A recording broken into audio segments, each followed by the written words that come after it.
sivakashelwe insizwa lapha uNkululeko. So sithathele lithuba ke ngokombono wabalaleli umbono wabantu, because umbono wabantu iwona ohamba phambili ekutheni bayadinga ukuthi senze ama-video live. Mhlasimba ke ngithathele lithuba ngibingelele lensizwa. Baba Mabhodla siyaphila ekugcineni sazagcina sihlangene njengokufisa kwabantu. Yes. Siyabonga ukuthi igcine kufezekile obekufiswa abantu. Yes. Ngoba ngiyabona nesasasa abantu bayakhula kakhulu usuku nosuku, abanye bavuleleka umqondo. Yes. Noma abanye besalele kodwa ke bohamba bavulekile. Yebo baba. Siyaziwa ke isibongo sakaZulu uMageba undaba ezitha. Hawu madoda. Yebo ngisasho ke ngikhulume kubekuningi umlando vele uyaziwa nguNkululeko Dumo Lwelanga.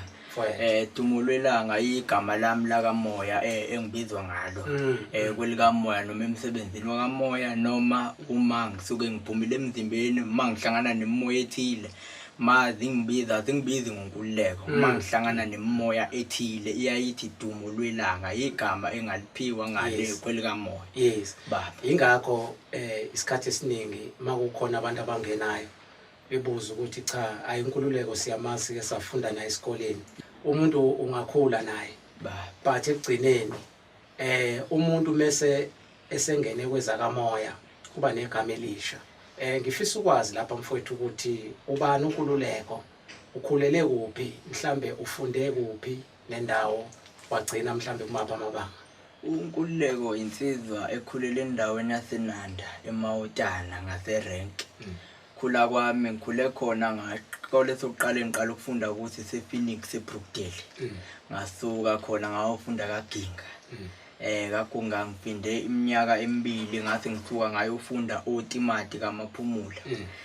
Ngifunda unyaka owodwa ngathi ngidlulela eNanda futhi koMzinyathi ngoba umndeni wawususuka eMawoti suwelela koMzinyathi, ngathi ngifunda eVusukukhanya. Lapha eNanda ngase4 isikole sokugcina ke ngicina ukufunda kuso iSentshiysekelo secondary school, nakhona ngagcina ka grade 8 ngezimo kwezemfundo. Siyazi ukuthi amase abanye abafundi sifunda kubanzima esikoleni, ngisho nami indlela engangibuka ngayo kunzima, ngibona ukuthi ama-class ngiyawaphinda. Hayi ngaze ngagcina sengibona ukuthi angishiye phansi okungenani, ngoba ngithe uma ngiyeka isikole ngiyeka ngesikole ngathi ngihlala ekhaya. Hayi ke isikole ngathi ngagcine senguSicaphe eMatabituli lapha eNanda eSikebheni. Ngisebenze kakhulu khona ke ngikwazi kwasuka ngezimo ezithile ngayithola sengihlala kaMthethwa, ngasuka koMthethwa ngaze ngayofika ngahlala i14 nase14 ngasuka ngathi ngiya koMahlabathini, njengamanje ngizinze koMconono la ngakhona eSithenga. Mhlasimbe kule ndima le yakho kwezakaMoya siyakhumbula amavideo asekhulator lapha enkundleni zokuxhumana. Uvele njengomuntu oke wakwazi ukuphuma emzimbeni wavakashela amazwe omhlaba. Mhlambe ungakwazi ukuthi mhlambe usithathe usibeke uqhubeke nalolu daba lwakho mfowethu usulukhuluma kahle ke manje wenabe ngalo. Baba lolu daba lolu udaba nami lathi maqala langithusa kakhulu, langihlukumeza futhi kakhulu uqala kwalo, ngoba liqale kumhla ka15 February 2025. Usuku lokuqala leli ngaphuma ngalo emzimbeni, kodwa ngaphambi kokuthi ngiphume ziningi igameko ezenzekile nezibonakaliso engiyibonile. Kwaze kwathi ke ngomhla 15 lapho ngaphupha khona ke kuzosa kube umhla 16 ngaphupha ngibhukuda namadolphini olwandle. Masiphupha sibhukuda olwandle namadolphini angathi nje sijabule siyazana futhi nawo amadolphini. Okuthe sengiyabona asiyangibunga kwangathi ulwandle liyangidonsa lingidonsela ngaphansi. Kuthe mali ngidonsa ngase ngingena ngaphansi kwalo liyanto yaba yiminute kwenzeka kwayo. Bayathi mangisithela nje sengingena mangithi sengisendlini la ngilele khona nasi isidumbu sami nangu mina. Yangihlukumeza kakhulu lento Baba Mabhodla, ngoba ngabona ukuthi angisekho ngempela sengifile. Ngabalisa kakhulu. Ngabalisa and mangithi ngizama ukuyimbula ingubo ngiyithinte angikwazi ngisho ukuyithinta even ngisho mina. Ngakhathaze ukuthi ngizophuma kanjani endlini. Ngase ngithi ayingizame ngamabomu, mangithi hayibo mangithi isandla siyaphuma ngale umnyango ngavile ngaphuma. kuvalekile. Ngazama ukuvusisa likwazi engihlala naso, ngamemeza ngaze ngancama. Ngahamba ngawuvusa umalume phezulu, nakhona ngamemeza ngaze ngancama. Lapho indlela engangihlukumezeke ngakhona ukuthi ngempela ngaba ngisekho emhlabeni, ngangihlukumezekile baba Mabhodla kakhulu. Ngendlela eyisimanga kangangokuba ngaze ngaphuma-ke ngahamba ngingazi ukuthi ngiyaphi. Uma ngihamba ngingazi ukuthi ngiyaphi, ngiyahamba nakhona ngiyabalisa, ngiyasho ngenhliziyo ukuthi uma umuntu uyawazi amaphutha akhe, izenzo zakho. Sikhule kuthiwa umuntu uma wayebhede enze izinto ezimbi esogwini. Leyo nto yayidlala kimi kakhulu emqondweni wami ukuthi madoda, umuntu usalelwe isihogo, usalelwe yizulu njengoba kunje. Kazi umuntu uzoyaphi ngaleso sikhathi kumnyama kusebusuku ngoba lento yenzeka ebusuku. Mangiphuma ngihamba kuvele kusuka ishingishane somoya wabamkhulu engazange ngiwazi ukuthi uqhamukephi. Wangithatha lo moya wahamba nami ngijubane waze wayongibeka in the moon kusozwaphi inyanga. Abanye abakwazi ke lokho, bazi leli lenyanga, igama lenyanga usozwaphi. Ngaze ngayifica kusozwaphi inyanga. Mangihleli khona ngase ngibona isimo ngoba kwaqale kwahlangana izinkanyezi phezulu. Mayihlangana izinkanyezi ngase ngibona isimo somuntu wesifazane kuyona imuni. Ngaleso ngicathi wathula 10 minutes ngathi ukuthi ngangithukile nami, ngicathi wayibona ukuthi ngithukile indlela engangithuke ngayo ngoba ngaze ngathi sengipholile sengiright. Wayeseqala ethi sawubona Nkululeko, wangibingelela. Ngase ngivuma, wayesethi uyangazi yini mina na? Ngase mina ngithi cha angikwazi.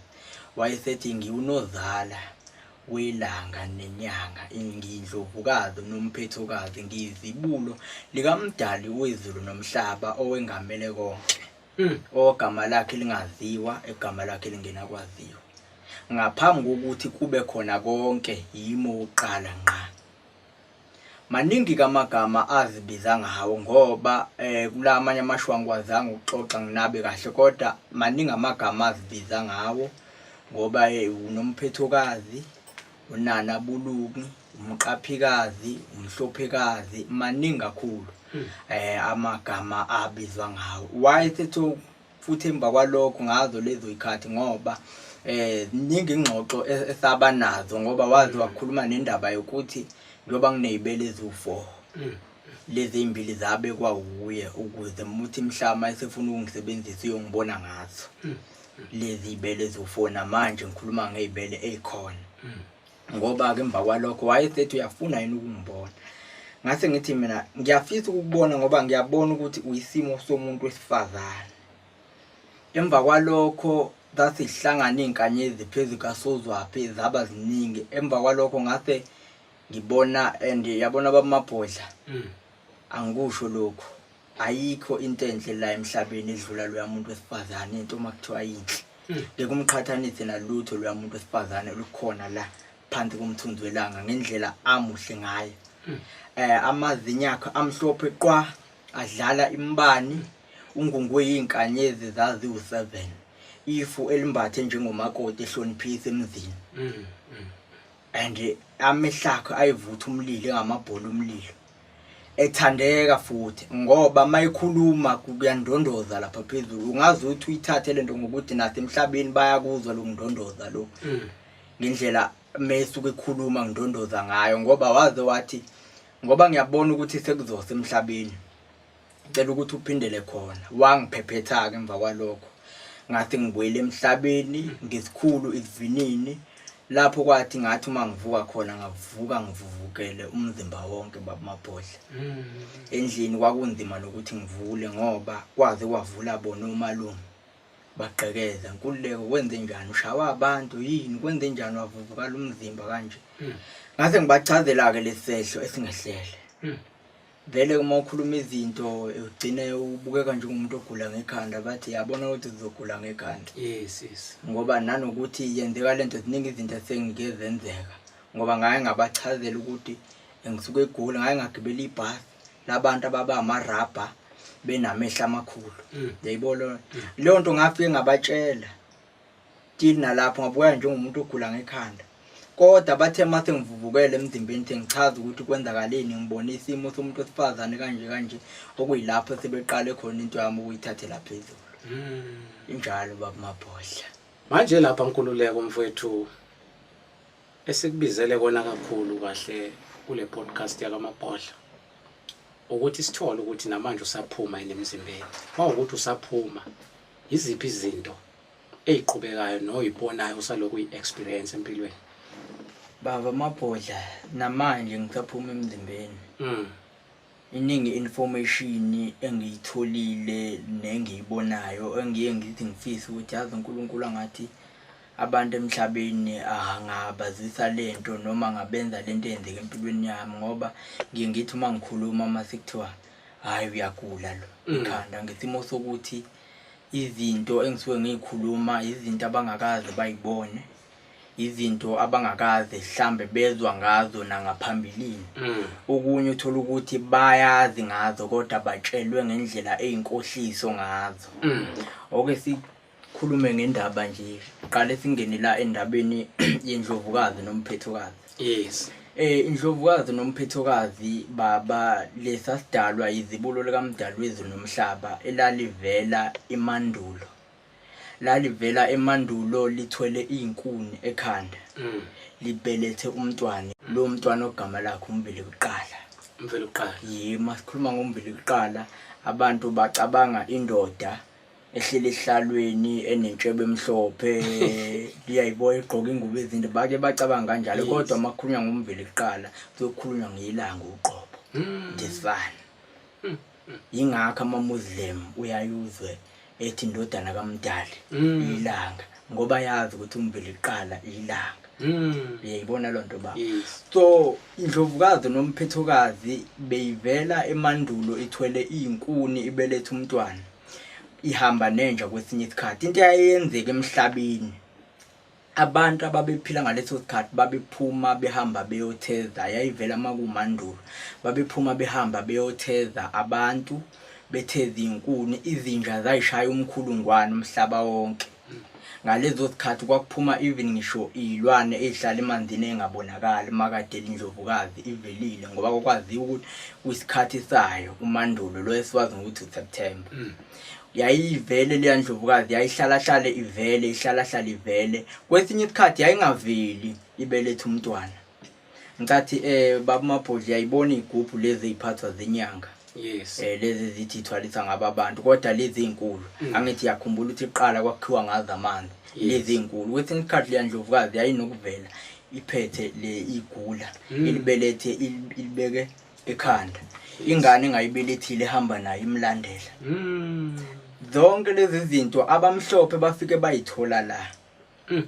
Bawuntshontsha umlando wethu. Base bahamba babuyela emazweni abo ngoba laba abantu bafika la bezofunda. Mabeyafika ukuthi bathola ukuthi hawu lelizwe line information eningi kangaka. Linolwazi oluningi kangaka base bethi no alintshontshwe lolu lwazi bahamba bayolijika. Njengoba nje bathi mase bebuya nje ngikuleyo ndlovukazi nomphethokazi mase mabebuya base beyijika base bethi indlovukazi nomphethokazi yatheza ngesonto. Yes. Sebeyibika esigabeni sokuba umuntu kazana manje bathi yatheza ngesonto yajeziswa ngoba yahamba yayotheza. Kuningi nathi ezikoleni besifundiswa lokho kodwa lento into eyenziwa abacindezeli benzela ukudumisa ngamabomu ukuze bengalazi iqiniso ngonozala welanga nenyanga okuyindlovukazi nomphethokazi okuyizibulo likaMdalwezi nomhlaba. Injalo impela baba Mabhodla bayijika ke lento abamhlophe ngalendlela abayijika ngayo abaqhamuka sebezosinika lento namhlanje indlovukazi asayiboni. Baye bebuza abanye ukuthi singayibona kanjani. No, isekhona sesangayibona. Yes. Into esilimazayo ilabo poison abasinika kona ngoba baqala ekudleni ukuze kuvaleke lelihlo lithathu. Yes. Babulalela lelo lihlo lelo. Lelo lihlo yilona ebeli connecta kubantu baqala ukuze bakwazi ukubona lesa sidalo. Okay. Injalo impela baba imlando iguquliwe kakhulu. Yes. Okusho ukuthi mhlambe makwenzeka mfowethu kuleso sigaba isekhona le ndlovukazi lapha enyangeni. Sisangayibona if singadelete yonke inkohliso esayinikwa abacindezeli. Sizama ukwehlisa nako poison esibadlayo. Yes. Sisangayibona isekhona. Oh yeah. Hayi ukuthi ayisekho. Into edala ukuthi singayiboni ngoba lelihlo livalekile laka moya ngoba sinikwe opoison siyabadla siphila ngapho. Yebo saphinde sanikwa inkohliso futhi ngayo. If singadelete le nkohliso singakwazi ukuthi siyibone indlovukazi uNana Buluki. Hayi siyabonga kakhulu mfowethu ukuthi usicacisele because sizwile ukukhuluma kakhulu ngendlovukazi nomphethokazi. Yebo. Kwamanye amavidiyo adlule. Ingakho ke sithe namhlanje mfethu sifisa ukuthi ke sinabo usicacisele. Ngeke ngezwe futhi lapha usekuyona le ndaba ukhuluma ngendaba lendlovukazi I mean inkosazana uGaya. Waphindwa wakhuluma ngenkosazana noMkhubulwane. Mama noMhoyi. Mhlasimbe ungakuthi kusinabela kahle manje because baningi abantu ababuzayo. Uthothi abanye bafuna ukuya empopho moyeni baye emanzini abazi fanele benze njani. And abantu abaningi abanalo ulwazi lokuthi umhlaba lo isinyathela kuona ulhlobo lomwe umuntu wesilisa nomuntu wesifazane.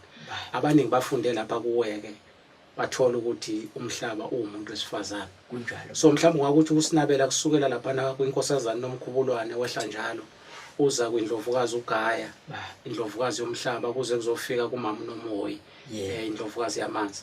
Baba uma siqalela ngamabomu, uma sikhuluma ngendlovukazi nomphethokazi, sikhuluma ngomama welanga nenyanga nezinkanyezi nomhlaba uqobo, umama umkhulu. Masikhuluma ngenkosazana noMkhubulwane sikhuluma ngomama wenyanga uSozwaphi. Okumama wamakhosazane noma wamatshitshi. Ingakho emandulo noma ngekhathi abacindezeli bengakafiki mhlambe nani ngekhathi zeni mhlambe nibe nenhlanhla kubona lokho ukuthi intombi bezihamba ziyolima insimu kaNomkhubulwane. Behamba zentabeni ziyocela imvula ibuye ngayo kwinkosazana noMkhubulwane. Oba inkosazana noMkhubulwane umama wemvula uphinde abomama wenyanga okumama wamakhosazane namatshitshi. Ingakho even nasebukhosini bakwaZulu kunomkhosi womhlanga. Empeleni loya umkhosi kaNomkhubulwane. Ngoba kusuke kuumkhosi wamakhosazane. Yinto ebulala umlando kakhulu labantu abamhlophe ngoba thina abantu abamnyama sesabheka ukuthi imlando soyibhalelwa abamhlophe. Ekufanele sikwazi ukuthi ayikho into enhle eyobhalwa umuntu omhlophe enhle ayibhale ngomuntu omnyama. Ayikho. Lokho kufanele sikwazi ngoba abantu bakithi abaningi balindele ukuthi umlando bazowuthola kwabamhlophe. Bazosididisa labantu ababengafuni isilazi iqiniso. Uma sikhuluma ngendlovukazi noMhoyi sikhuluma ngomama wamanzi okuwukuthi masuke sihambile siye empophomeni siyogezwa ichitho siyohlanjululwa inkosazana noMhoyi okumama wamanzi. Ongagcini ngokuba umama wamanzi kuphela ugcina aphinde futhi abomama wenkanyezi zizonke. Injalo baba mabhodla. Mase siba nendlovukazi uGaya okumama womhlaba enamakhanda ayikhombisa. Abanye bayibiza ngoAmoni, abanye bayibiza ngoGaya, abanye bayibiza ngoMarinator. Ngoba umhlaba nje baba siubona uyaphila uyisimo somuntu wesifazane. Umhlaba baba uneyindawo ezizimfihlo lapho abantu ongelula bafinyelele khona la uphefumula khona uthola ukuthi kuphuma amanzi phansi. Ayaphefumula ayaphuma ashone phansi aphuma ashone phansi angene umuntu lapho. Injalo baba. Hayi sibonga kakhulu mfowethu because kunabantu abaningi abagcina bebuza ukuthi umuye emanzini ubani umuntu ophethe amanzi because zonke izinto zinama department. Njengoba usukhulumile ukuthi department yelanga nenyanga umama uNana Buluki bese kuzoba indlovukazi ephethe department yezokulima imvula inkosazane uNomkhubulwane bese kuzothi umhlaba indlovukazi uGaya. Kube indlovukazi uGaya. Mawuthi ke inamakhanda ayisikhombisa mfowethu mhlasimbe singakufanisa nenkanyamba. Sithi ngakufanisa kanjalo nenkanyamba ngoba amakhanda endlovukazi uGaya akhona la emhlabeni. Awekho kude. Akhona la emhlabeni. Khona lapho umqalo wendlela wakwafika khona efuna ukubhabhadiswa. wayesethi kunamatshe abasekelwa ngawo umhlaba benobaba ngesikhathi kwenziwani kusekelwa umhlaba. Abantu abazange baqonda ukukhuluma kaShembe umethi kunetshe engamele lithintwe ngoba lisemhlane kaNkulunkulu. Empeleni uShembe lapho wayeqonde uNkulunkulukazi umama womhlaba ukuthi alingathintwa lelatshe ngoba lisekumgogodla wakhe ngase kuzamazame umhlaba. Ukuthi abantu abakwazanga ngalesa sikhathi uku-understanda noma ukuqonda ilanguage yakwamoya. Badideka abantu abaningi ngoba bakhona nabamgxeka ngalesa sikhathi kodwa aphuma labonakala lelitshe wayethi alingathintwa umthwalo aphuma lamanzi wabhabhadisa abantu. Injalo baba la emhlabeni kunamadoda awu-13 a-control isystem yokuphila. Lamadoda ngiyawazi angizowabiza ngegama alawula yonke into and lamadoda ayingozi futhi ngendlela eyisimanga. Ayahlonishwa, ayakhothanyelwa, even akhothanyelwa ngisho yikhulu elapha eParliament. Unjalo baba awu-13 lamadoda ngiyawazi. Mangiphumile emzimbeni bamabhodla nginakho ukuhlangana nalabantu abangaphansi kombuso womnyama khona emkhathini. Base behambela indlela zabo nami ngithe ngihamba indlela zabo. Bakhona nabanye abaningi abasuke behamba indlela zabo ngokuhlukahlukana bamabhodla ka-spiritual kuphithizela ukudlula la emhlabeni. Lokuphithize sikubabaza la emhlabeni akukho ngendlela ekuphithizela ngayo. Kuphithizela ngalihlo likamoya lokho kwangempela hayi lokho kokudlala. Kangangokuthi lento mangathi uyibona senyameni umqondo wakho ngalimala ugcina uphanjanelwa ekhaya. Ngale kwamoya kunedalwa eziningi ezizinhlobonhlobo ezakheke ngendlela engachaziki. Khona even ngisho idalwa ezithathe yonke into ephila ngaphansi komthunzi welanga ikusona leso sidalwa. Ngale kwa spiritual nangali ulwandle kunezimfihlo eziningi bamabhodla ulwandle kunegodlo zamakhosi alapha ulwandle kunegodlo zamakhosi lapha kunamakhosazana kunodlunkulu bakhona and impilo yalapha phansi kolwandle sezingeni eliphezulu ukudlula leya la emhlabeni. Lapha phansi kolwandle baba kunomuzi omuhle ngendlela eyisimanga kangokuthi ngeke uze uqhathanise nomuzi la kule planet lapho kuhlala uQueen of Ocean kuhlala indlovukazi Ashun. Lapho futhi ke umuntu okwazi ungena lapho umuntu okwazi ukuphuma emzimbeni. Baba mabhodla ngizitshele nje into mhlambe ezokuthusa. Uyazi ukuthi indlovukazi Ashun umama wolwandle ungangentuthwane. Kodwa uhlala kumuzi umkhulu ngendlela eyisimanga. Amamoli mancane amamula la kodwa ungangentuthwane. Liyandlovukazi kodwa inamandla ukulicontrola ulwandle manje kuthi uyabhubhisa ingadedela ulwandle liqhebe yonke into lidle yonke into. Ulwandle nje obulibona likhupha amagagazi licontrolwa into engangentuthwane. Impilo mfethu maye ngaphezulu komqondo lento nje obingaphezulu komqondo womuntu ingakho abanye abantu bezothi uyagula. Ngisimo sokuthi lezi zinto engikhuluma zingaphezulu komqondo yabo abazi ukuthi kwenzakalani. Impilo bayibuka ngendlela eyinkohliso bakhohlisiwe kakhulu. Impilo ijulile bazogcina bethu ubhema insango baba ngithi bayasho nje. Phansi kolwandle kunezimfihlo eziningi ngaphezulu kwala emhlabeni kunedalwe eziningi kunamakhosi. Labantu abasebenzela uNkulunkulu wobubi nabo bayisebenzisa le ndawo. Khona omunye wakabuza ukuthi kanti ulwandle luyintenhle noma luyintembi. Angeke ngithi kanje. Ulwandle luyindawo yemoya emihle nemibi lixubile. Alikhethi lutho. Ingakho uma uyolwandle kumele uwazi umoya uyoqondana nawo. Olwandle yebo ungayi nje ngokuthi ungaveli uthwala ikhanda ngoba uthi ulwandle awukwazi umoya uyoqondana nawo lapha. Kubalekile ukwazi umoya oyakuwo lapha ngoba lapha khona lonke uhlobo lwemoya ongawucabanga. Ngenzeka ukuthi yolanda umoya right kanti ngathi ubuye nomoya omubi. Uthola ukuthi abanye bakhona baye bethi ngayo ukuthi ngayo ulwandle izinto ziyabheda akulungi lutho kanti no wahamba lapha engazi ukuthi uyolanda wathi nje wafika watholana nomoya wrong wabuya nawo wafika egceleni wonisa izinto eziningi. Injalo baba. So ngifuna ukuthi size kule yabantu laba abaphahlayo nabahambayo bayongena emanzini abanye bayonikela nasempopomweni. iziphi indlela ezifanele zokuthi abantu bakwazi ukuthi ba connecte kahle nalezi zinto bangaxhamazeli, because once baqala baxhamazela bazobuya nalezi zinto okhuluma ngazo bayoconnecta nemoya wrong. Abantu bakamoya kakhulukazi mabeya lapha emanzini, iziphi izinto efanele bazenze like ukunikela nezinye izinto njalo njalo? Bomabhodla umuntu kamoya ngithathe ngithi kulesimo sanamhlanje kumele uzile bonke ophoyizeni abafika nabacindezeli ungakayiqala insuku eziyisikhombisa. Uzile nomuntu wesifazane ube wedwa.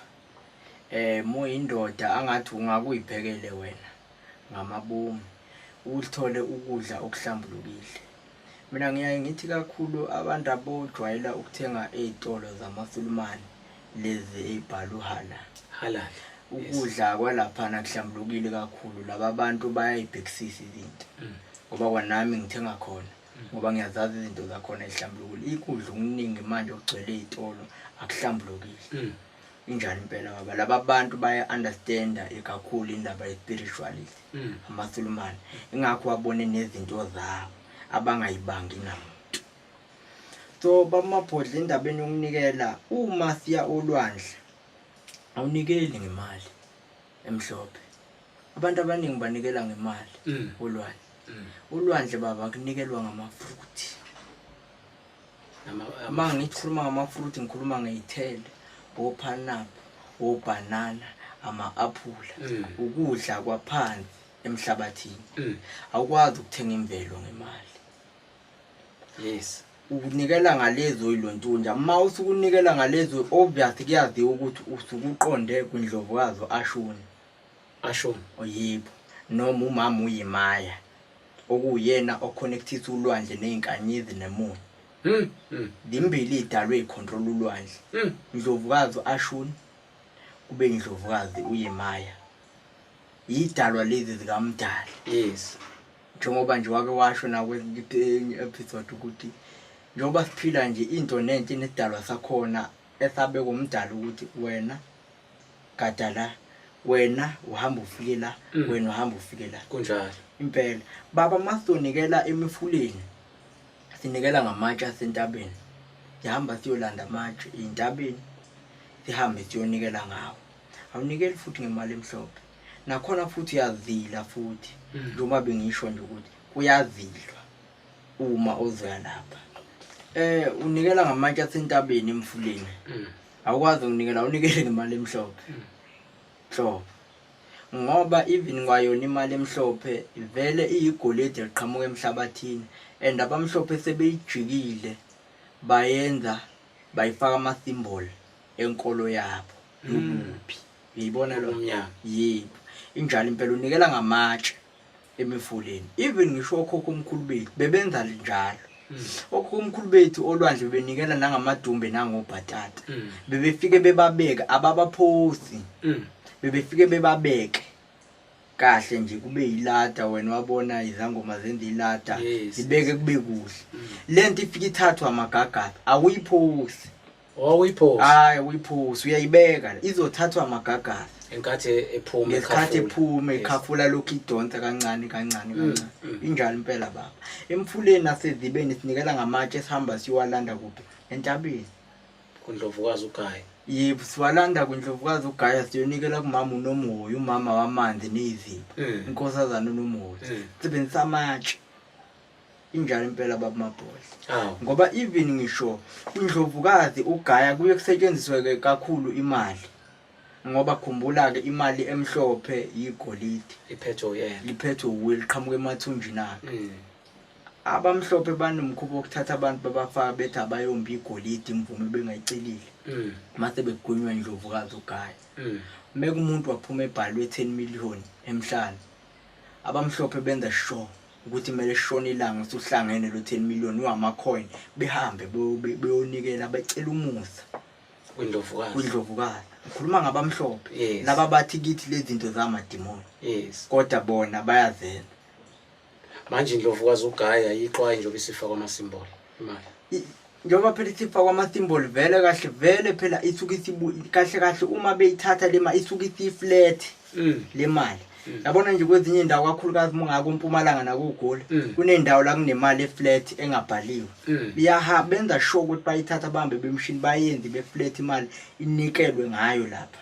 Bayayikhuhla ibe clean and bathatha imali brand new hayi imali esisebenzile. Oh yeah. Bayenza sure ukuthi bahamba bofuna imali eseyintsha sha behambe bone isuke imhlophe ingenazo izibazi lezi zakhona ngoba bayazi. Yes. Emva kwalokho uma benikelile kubonakala kuvuleka umgodi baphuma abantu abavalelekile. Badedele. Yes. Abanye abaphumi. Yonke into ekhona phansi komthunzi welanga inesidalo esiyengamele sabe umdalo wezwe nomhlaba. Hayi ngakuzwa kwamanye ama-episode esike sawenza. Ngeshwa ke bekade siwenza online.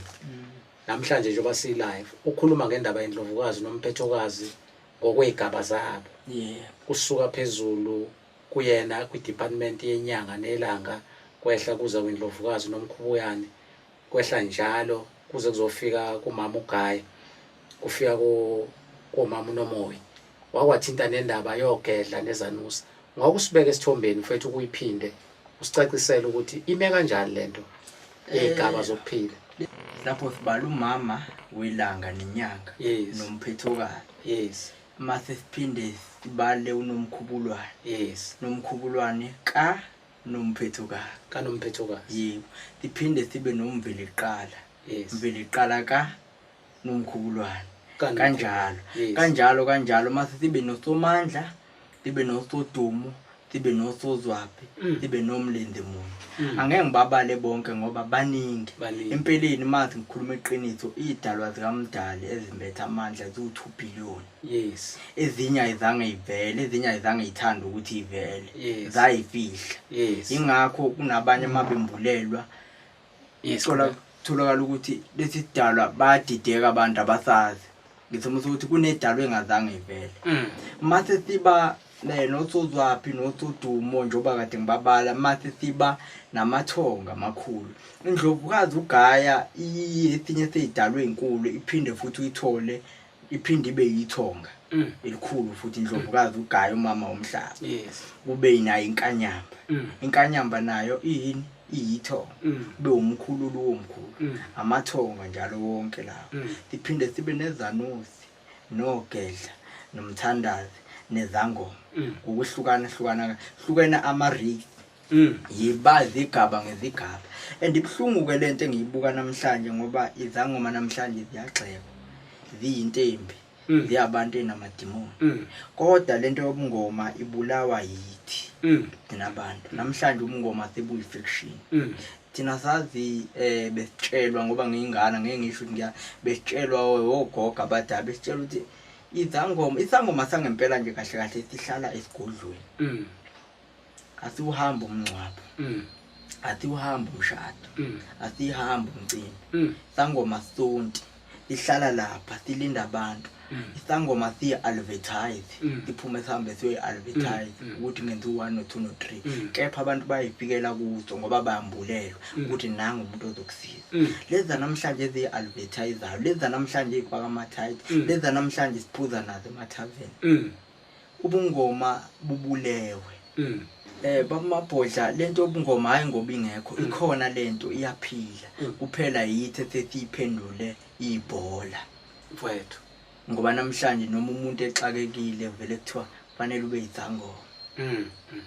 Into esilimaze kakhulu futhi impande yesona imali ngoba uyabona ukuthi hayi njengoba ekhula obvious vele ngizothola inkomo uma ngimthwasisa. Baba ubungoma kukhona and ke disekhona bamabhodla izangoma ezithwasiswa idalwa ezinkulu lezi ezathi ukhuluma ngazo. Khona lezi idalwa ziyakwazi ukuyifikela kubantu bazo. Zithwasisele bona zikhulumele nabo ukuthi hamba uyokwenza 1 no 2 no 3 njengoba uCredo. Yebo asihlangane endaweni ethile kanje. Izangoma zangempela zisekhona. Kona yebo phela ngithi bakhona vele abaphiwa ubungoma abathwasiswa abanye abanamandla. Uyayibona lona. Kodwa abantu abaningi manje sekuyibhizinisi lento yobungoma. ingakho namhlanje tibuka ngathi into yobudimoni sekufezeka ini izifiso zabacindezeli ngoba yafika nabacindezeli lento indalo ibivele ikhona even kwamasonto engakabibikho lento yobungoma ibivele ikhona isangoma behlala ehlathini uqala hayi ekhaya behlala ehlathini sinomuzi ehlathini uma ufuna isangoma kuthiwa uzosithola lapha ehlathini namhlanje ke bamabhodla zisekhona izangoma zangempela zisekhona hayi ngoba ingazekho phela ngeke uzuyibone kuma-social media yes ayifoneleki futhi ayinawo amafoni yes uma ufuna kuphela unikwa i-direction kuphela fonelwa abakamoya injalo usithola nakhona ehlathini yes ayekusithole emphakathini wabantu zisekhona izangoma zangempela yebo zisekhona nezihlala emphakathini yabantu izangoma zangempela kodwa aziyi-advertise into yobungoma kuyona into yokuthi ungayi-advertise ngoba inabanikazi bayo lento ilawulwa abanikazi bayo yibo abazoyilethela abantu kuwe kusho ukuthi ngenye indlela into esensitive ngendlela injalo baba namhlanje sengathi ubungoma buwumdlalo nje bonke abantu bayathwasa umuntu uma wagula kufanele athwasa abe isangoma mhlawumbe ivelaphi le moya emngaka mfethu yabantu abathwasayo sengibone sekuthwasa nezingane ezincane yazi ave inkinga lento ngoba imimoya miningi echithekile isikhathi namhlanje njengoba imimoya ichithekile iminingi kwesinye isikhathi kuyadingeka ukuthi uyibhekisise umoya okuholayo ngoba mawuthi yabheka izangoma manje eziningi hayi zonke zidume ngokuthi ithanda kakhulu ucansi yayibona isangoma sazi kuumuntu ohlambulukile onobungcwele bakhe nezidalwa zakhe nenyanda ezulu akahambe enza wonke amanyala leza namhlanje hayi zonke kodwa khona izangoma eganga abantu ilala namathwasa egodlweni yonke leyo ayiyona into enhle leyo ubungcwele bobungoma busekhona makusenjalo abusekho ngesimo sokuba khona imimoya eminingi ezothi mayifika kumuntu ifike njengentenhle uthi no mina ngiyilokhu kanti ayiyona lento mayitikumbethe lo moya ukwenzise konke ukungcola lokho mawukhuluma kanjalo mfokazulu umkhumbuza indaba yokuthi sikhula sisebancane besazi ukuthi thina umuntu meyohlola lo muntu meqeda ukuhlola ngokuphiwa isiphiwo sokuhlolela ube sembulela ukuthi lo muntu uzosinda kuphi bese kuyalela umuzi kunjalo noma ngabe usesikhothi noma ngabe usemsinga noma ngabe ukephi nendawo bese bekuyalela ukuthi hamba kuloya muzi kuloya melapho lapha ya esikhwameni sakhe ikhona le mithi ezokulekelela kunjalo mhlasimbe labantu abathwasayo manje nalabantu abaphonsa izingane bungomeni kungenzeka ukuthi bayibeka kwi-risk mhlambe ngoba ngiyangibona izingane ezincane kakhulu sezingenwe ile mimoya baba injalo lento ngoba yabona lento ubungoma ijulile awucabange ingane mhlambe intombazane yomfana isazobona insizwa la ngaphandle isazofuna ukumbatha neinsizwa yomfana isazofuna ukumbatha nentombi le mimoya ibekwapi ngaleso sikhathi ibekwapi le mimoya ngaleso sikhathi isebenza nini angiyiboni kuyinto enhle mina ukuthi kuthwasa ingane esencane kuthiwa angiyiboni into enhle ngoba lo muntu usazogudla usazongena yonke iminyaka sangoma sangempela siphila ngaphansi kwemigomo siboshiwe sifana nesibosho kunezinto esingazenzi ingane mithakhulu isazokwenza izinto eziningi empilweni ifunda izinto eziningi yenza ukona okuningi empilweni le moya usukubekwapi ke ngaleso sikhathi khona abantu abathi mfethu idlozi alikho akade bengithinta lapha einkundleni zokuxhumana bathi idlozi alikho mhlasimbe kuyenzeka kwesinye isikhathi uthola ukuthi uthi uhlabela abantu abadala kanti manje nje ubuchitha igazi usulanda imimoya engcolile yipi indlela mhlamba engafanele benze njalo abantu abanaleso simo baba aqale la lana namadlozi ahlukene kabili namadlozi ahambe phansi kwesandla semvelo namadlozi ahambe engasekho phansi kwesandla semvelo ngamanye amazwi ngikhuluma ngabantu bamanje yes omkhulu bethu baqala abamhlophe bathi uma befika kwezinye indawo yes bezoba bulala yes. babephethe amathusha amakhulu yes babaxhopha lento babengayazi babaxhopha baduthula khuluma amadlozi amqala abanye babo bahamba kanjani emhlabeni namhlanje inogesi emzini yethu. Uthi umbuzo wami imoya yabo mayifika izobheka abantwana babo. Ngeke izibathuse yini lento uma beyibona egcekeni. Yes. Ngoba phela even ngisho ko round faka ama globe. Uma befika ngeke ize ibathuse yini lento. Mhlambe kokhokhola ekhaya mhlambe waxhoshwa ngalento ukuze ahambe emhlabeni wayithiduthule ebulawa. Uma efika eyibona lento kuzokwenzakalani kuwe? Uzoduba ahambe. Oduba ahambe.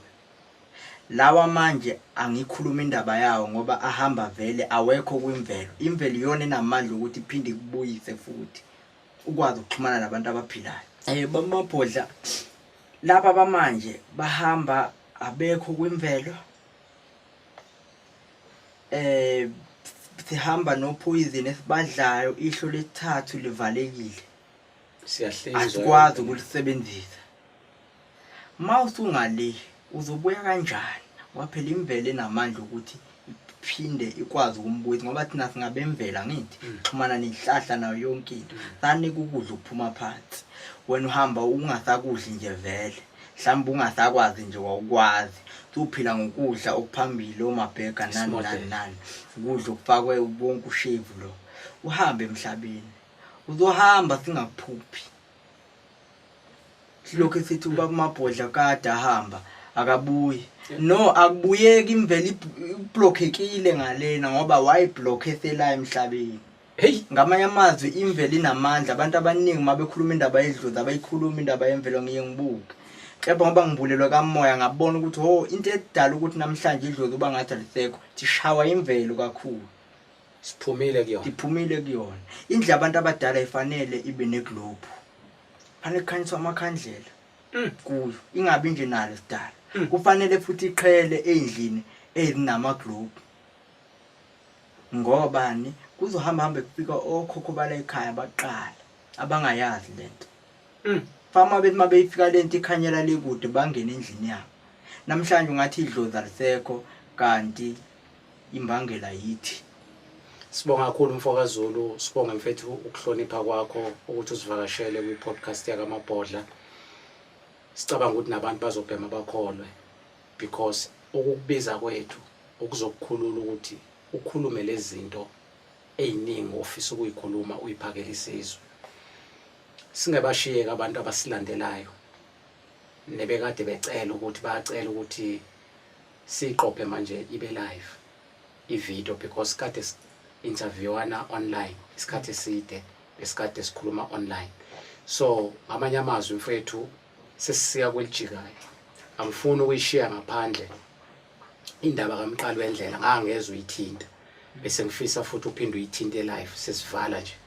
Hayi bamabhodla ngiyabonga ukuthi masikhuluma ngendaba kaShembe abantu baye bacabange umuntu ophila inyameni noma baye babuka isiqu esihlele esihlalweni. Mase sikhuluma iqiniso akekho wazi uShembe ngamehlo. Makukhulunywa ngoShembe kukhulunywa ngomoya. Ubaba umudlo wamafa Shembe wambatha umoya ekuthiwa uShembe.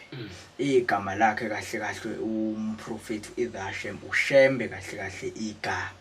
Shembe likaMqali wendlela igama lakhe uMqali wendlela ngoba wembathwa umoya okuthiwa uShembe ewakakhumalo. yebo baqhamuka lapha kukhumalo. Yes. Baba umlando ngesimo sokuthi vele uyaziwa kodwa izwi elaliholela ukhokho wakhe limtshela ukuthi akashiye phansi ikhwama ngoba wayeyinyanga. Waye umuntu futhi obebathanda kakhulu abantu. Ukhumalo bebathanda kakhulu abantu bekuthi abantu bebedingiswa bexoshwa endaweni abathathi abagcina abenza abantu abazombela imithi.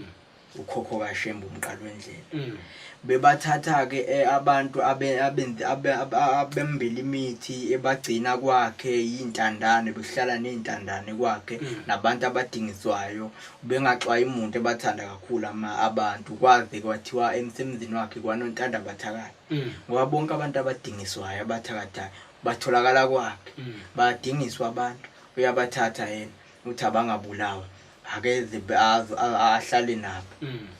sona ke izwi ke elalikhuluma kuye abantu abaningi abazi kwakuyizwi likaSomandla kwakuyizwi likaSomandla lesidalwe ekuthiwa uSomandla isona ke sathi akashiye phansi lamtshela futhi ukuthi akahambe ngoba ekhalweni lakhe kukhonane abaprofeti kuzinkosi ethunyiwe nawe ukuzobumba isizwe zamaZulu ezochitha igazi akufanele achaphazeleke ayigazi njengoba bathuthaka bahamba ke baze batholakala lapha endaweni zakoceza babaze bagcina ngokuhamba kwezimpi baze bagcina sebehamba sebeya le ku Harrismith koNtabazi ngenxa yezimpi ngoba izimpi kaZulu zaziyifuduka ziqhubeka njalo waze bagcina sebehamba sebeyithola sebengale ku Harrismith koNtabazi ngoba even kwalona ilembe laziwa njengomuntu omubi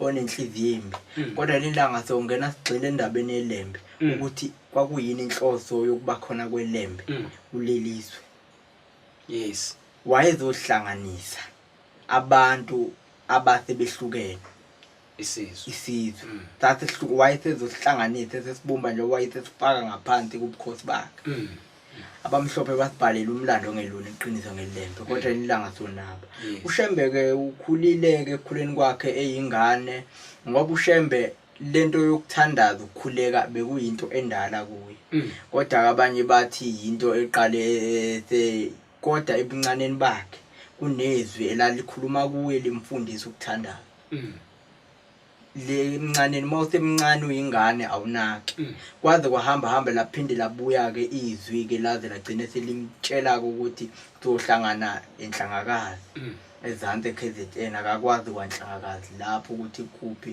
Shembe wahlupheka kakhulu ngoba wazi wadlulelwa naye izingane zakhe wadlulelwa naye imfuyo ngoba ubizo baba liyahluphekisa kakhulu waze wagcina sevuma ngoba esebona ukuthi hayi ziyamnetha ingane zakhe zonke ziyahamba imfuyo ngoba laselithe izwi likaSomandla ngizongena nakubafazi bakho ngobathanda kakhulu uShembe baba wadela yonke into uShembe ubenothe kakhulu umqalo wendlela leya ndoda ibinothe kakhulu la ibisuka khona inenkomo enamakhosikazi enezingane nomndeni kepha umizwi likaNkulunkulu selifikile kuye wakudela konke lokho washiya abafazi washiya ingane washiya yonke into ethandwa abantu waphuma ebantwini enomuzi akhile wahamba wakhetha ukulala emahlathini ehamba ilala enethwa zimvula eshawa kuthiwa umhunguli kuthiwa uyantshontsha ushiye wonke umnotho lemuva uhluphekile kakhulu uShembe baba yebo uhluphekile uShembe kakhulu efuna intaba yasenhlangakazi bemtshela ukuthi le ntaba oyifunayo akubuyi umuntu akuye libuyayo lapha beleke inhlangakazi inomlando ngoba lapha bekunezilwane bezikhona kodwa mina ngithi kushuthi kwakuyicebo likaNkulunkulu lokuthi uShembe mhla ehla uyokwehlela lapha kuleya ndawo umoya ngoba uShembe umoya baba not inyama manje abantu baye babuka inyama mase kuthiwa umuntu abazi ukuthi makukhulunywa ngoShembe kukhulunywa ngomoya ongafi akafu uShembe uphela ushintsha inyama mayisikhathele lebekade ihleli kuwe ngoba phela siyakhula ambathe entsha empeleni akafi uhleze khona lo moya kuthi uShembe njoba namhlanje sesiqweni sesihlanu sika 5 njengamanje lo moya awufi ushintsha ibhantshi ngamanye amazwi basho njalo umbathe omunye umzimba uShembe uhluphekile ke kakhulu uningi kokwempilo kaNkulunkulu engeke ngize ngikhulume nekwezinga engikulona kamoya okwenzeka emntabeni yasenhlangakazi nengingibhuleliwe ngoShembe ukuthi kwenzakalani lapha okunye okungaziwa amaNazaretha okuyiwaba imfihlo kaShembe noNkulunkulu wakhe ngesikhathi embathwa yilomoya ekuthiwa uShembe njoba wathi umesebuya nje uShembe wathi umebuya umoya wakhe wahlukana kaningi uShembe omunye waya phansi kolwandle omunye waye emkhathini omunye waye emathunjini emhlaba omunye wangena enhlizweni zabantu ngoba ingakho uShembe wayekwazi ukubona even ngisho into ecabangayo ingakho futhi adedisa ulwandle ingakho wakwazi ukukhuluma nolwandle lamlalela ulwandle wathi umekhuluma abelungu bedidekile bethi wathi mekhuluma nalo elikhomba wathi thina sinobaba mhla ikudala shongo ukuthi fika la ngakho hlehla yabadida lenkulumo umethi thina no usho lo moya ukuthi ushembe lo moya ukuthi ushembe emdala vele bona babuka inyama ukuthi uzaliwe nje lo indoda lofazi manje uthi yabadida kanti umoya lokuthi ushembe wona omdala yo mdala lo yamoya wawukhona ingakho ngathi mhla kusekela umhlaba soyikhuluma ngelinye ilanga indaba okusekelwa kumhlaba ukuthi kwenzakalani lo moya ukuthi ushembe nawo wawukhona ushembe umoya baba akusiyinyama awubonwa ngamehlo akekho ngathi uyamazi ushembe ngamehlo cha impela ngike ngakuzwa kwamanye ama podcast uchaza ukuthi uNkulunkulu idalwa zakhe sihlela umhlaba lo moya wawukhona lo moya indlovukazi nomphethukazi ekuyibone ngihlo lenyama noshembo njalo ekuze umbone ngihlo lenyama kufuneka ihlo la kamoya nalabo abakhethiweyo yebo osomandla ngeke uze babone lezi idalwa omunye uma izibone ngihlo lenyama usangana ikhanda ngaphinda lapha kuba idalwa lezi ekwazi ukubona umenzi wezulu nomhlaba ngamehlo lo thina esingenawo amandla okumelana nokuthi simbone ingakho abantu uke wachaza kwenye indawo ukuthi abakwazi ukuthi bakhuleke kumdali qobo bakhuleka kulezi idalwa ezinkulu ngoba izona ezikwazi ukuxhumana na even ngisho imfula uqobo iyakwazi ukuxhumana nomdali intaba ilanga ezinkanyezi ziyakwazi ukuxhumana nomdali lo wengamele konke ugama lakhe lingaziwa futhi lingenakwaziwa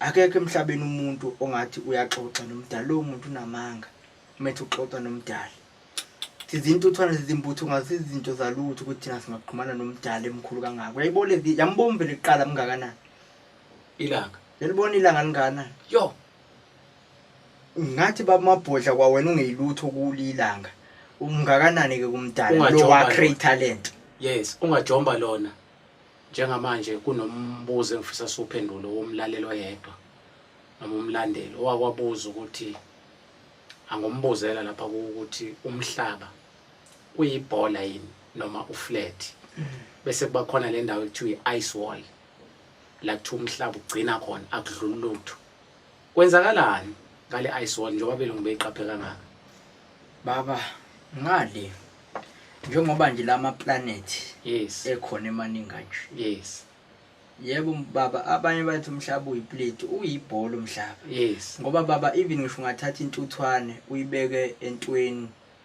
noma ngathi ibhola elikhulu yes uyibeke mhlambe kanje mase ibhekise phansi kanje ngeke izibone ukuthi ibheke phansi izobona eqondile yes so ngamanye amazi izintuthwane umhlaba mkhulu kakhulu noma ngabe akulula sibone ukuthi sibheke phansi yebona lonto ngikwenzela umfanekiso nje ngalona yes so baba njoba ama planet ekhona ikhona icover le cover ekhavile even ngisho amaluntu nje abelungu abacindezile lama rockets abakhanda akwazi ukufinyelela ikude kakhulu icover le cover yonke ngale khona baye bebuza ukuthi njengoba kuthi uNkulunkulu wadala izulu nomhlaba wayekuphi uNkulunkulu umdali wezulu nomhlaba ubeyigugu elifihlakele ebumnyameni kungakabi bikho lutho beyigugu elifihlakele ebumnyameni ubumnyama budala kunayo yonke into nalento yokuthi sithi uSathane uNkulunkulu bomnyama angiyithathe mina into ukahle uSathane uNkulunkulu wobubi yes ububi yeah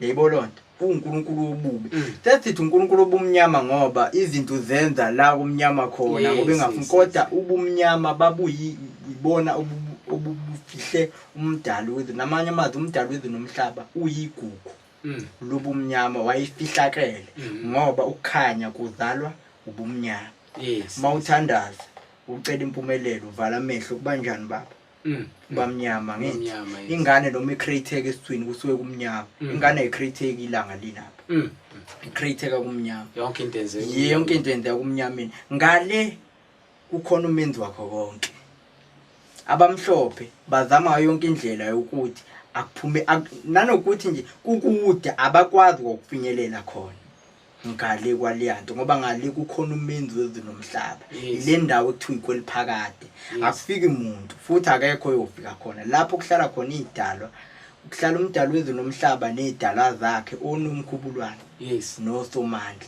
kanjalo injalo baba socela ukuthi abantu baqhubeke nokusilandela lapha nepage lika Mabhodla ku TikTok. Mawungena ku TikTok uyasearcha uthi Mabhodla, ake sifune sithole bese uphinde futhi uyosearcha lapha ku YouTube channel ufuku usearch nakhona uthi I know my story. La nizofike nithole khona lezi ingxoxo ezikhona phakathi kwaNkululeko kanye noMabhodla. Asazoqhubeka ama episode namanye njalo njalo. Okwanamhlanje cha sesithi khumwe ngaza kwethu sekumele sehle ngobona. So sengithi akimdedela umfokaZulu ukuze nangelilanga masiphinda futhi sicela umfokaZulu ukwazi mfethu ukuthobeka nje ubuthobekile namhlanje wakwazi ukufinyelela kuthina. Inamba yami ke yocinga ithi 0848015007. Mhlawumbe mfethu ungafisa ukubanika inamba yakho. Babo ithatha kuwe. Okay. MfokaZulu. Mhlawumbe amazwi akho okuvala mfethu. Baba sengivala ngithi ngiyabonga nje ithuba. Nabalandeli abangilandelayo ngoba befuna lolu lwazi olujulile. Ulwazi olufihliwe kodwa olukhona oluye lithi mase livela abantu leli badida umqondo ukuthi kanjani. Iningi ke information engisazoza nayo kuma episode alendelayo. Khamba kwesikhathi sizohamba esigxile singene endabeni kaDaigoni. Idimoni laliphuma olwandle. Sizohamba singene ngamanye amazwi sazohamba singene ukuthi uze sifike la sikhona iqale iplant. Sizofika lapho kuma episode alandelayo. Ngibongile nje kakhulu nesupport engithola kubantu. Tubonana na kuma episode alandelayo. Ngibongile kakhulu. Siyabonga.